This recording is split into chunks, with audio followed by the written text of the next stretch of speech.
Hello दोस्तों। तो आपका बहुत बहुत स्वागत है biology with Rajan sir YouTube channel में।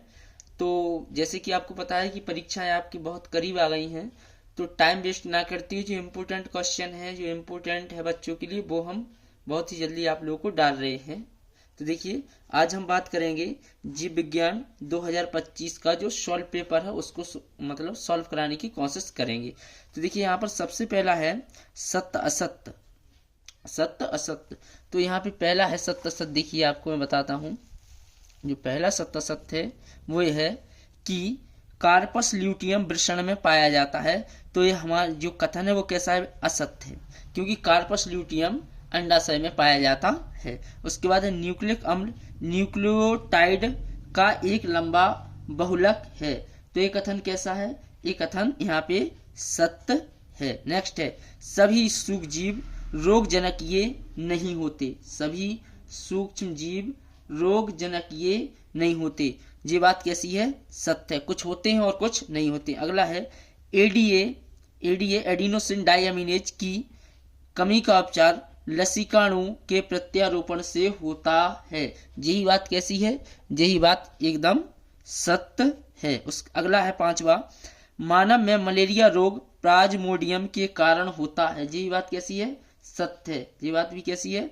सत्य है। नेक्स्ट है कवक और साइनोबैक्टीरिया के बीच घनिष्ठ परजीवता का उदाहरण लाइकेन है। ये बात कैसी है? ये असत्य है। ठीक है, सत्य सत्य कंप्लीट। अब है सही जोड़ी। तो सही जोड़ी में आसंग जनन में आएगा घासकुल और डार्विन। तो डार्विन में आपको पता है कौन से द्वीप पर गए थे? जे गैलापेगो द्वीप पर गए थे। डार्विन कौन से द्वीप पर गए थे? गैलापेगो द्वीप पर गए थे। नेक्स्ट है टोडी।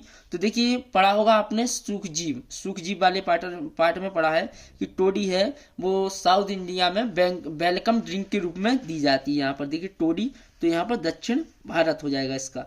एगारोज। तो एगारोज में समुद्री घास है। जैव प्रौद्योगिकी के सिद्धांत में पढ़ा होगा एगारोज समुद्री घास है। उसके बाद अपरदाहारी में क्या हो जाएगा? तुम्हारा केचुआ हो जाएगा। कंप्लीट। नेक्स्ट अब बात करते हैं हम एक वाक्य में उत्तर की। देखिए, एक वाक्य में उत्तर, पुष्प का कौन सा भाग फल की रचना करता है? तो अंडाशय। कहां से पुष्प का फल कहां से बनता है? अंडाशय से। तो यहाँ पे अंडाशय हो जाएगा इसका। अगला है खीस या कोलेस्ट्रम किसे कहते हैं? तो खीस या कोलेस्ट्रम किसे कहते हैं?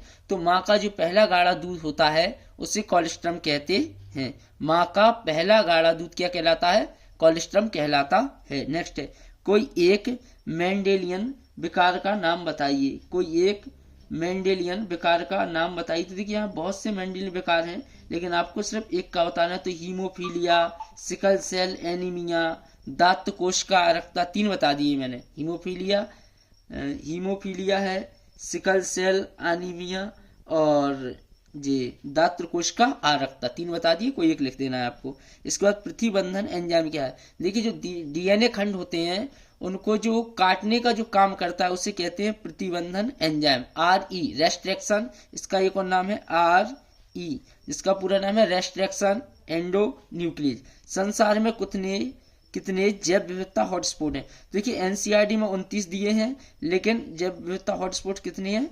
36 है। यहाँ पर संसार में कितनी है? 36 हैं।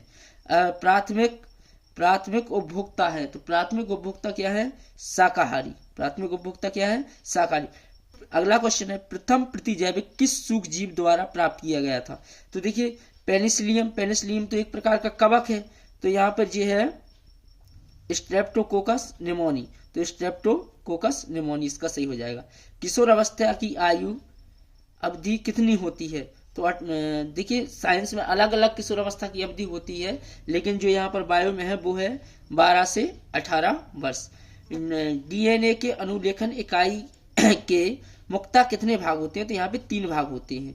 डीएनए अनुलेखन की इकाई कितने भाग होते हैं?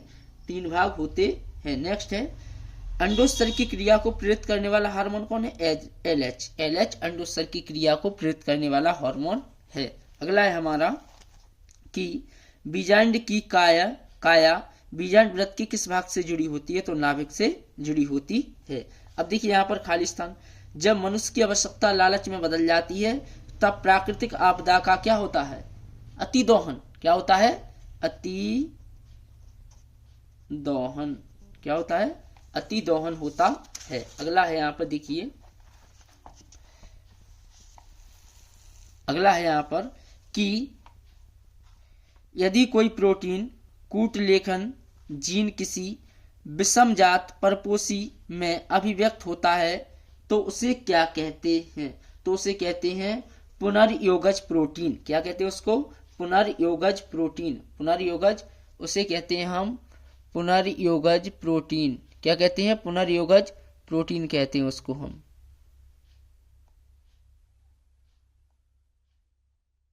अगला यहाँ पे डीएनए एक आवेशित अणु है। तो मैंने आपको पढ़ाया था कि डीएनए कैसा? ऋण आवेशित अणु है। कैसा है? ऋण आवेशित अणु है। जेल इलेक्ट्रोफोरेसिस में पढ़ा था हमने, जेल इलेक्ट्रोफोरेसिस में पढ़ा था कि जो डीएनए है वो कैसा है? ऋण आवेशित अणु है। साइक्लोस्पोरिन 1 का उत्पादन नामक कवक से किया जाता है। तो देखिए ये है ट्राइकोडर्मा कवक। कौन सी कवक है? ट्राइकोडर्मा कवक से किया जाता है। इसके बाद है अपस्तानी भेड़िया तथा तास्मानिया वुल्फ के समान है। तो जी यहाँ इसका सही आंसर क्या है? मेल खाते मार्सुपियल्स। मेल खाते मार्सुपियल्स। इसके बाद है शारीरिक, भावनात्मक, व्यवहारात्मक तथा सामाजिक रूप से अच्छा होना क्या कहलाता है? तो हेल्थ यानी स्वास्थ्य कहलाता है। इसके बाद ये सारे के सारे क्वेश्चन मेरे द्वारा क्लास में पढ़ाए गए हैं। तो यदि आप चाहते हो कि जो क्वेश्चन परीक्षा के लिए इम्पोर्टेंट है वो भी डालूं तो कमेंट बॉक्स में आप मुझे इसके बारे में बताएं। धन्यवाद।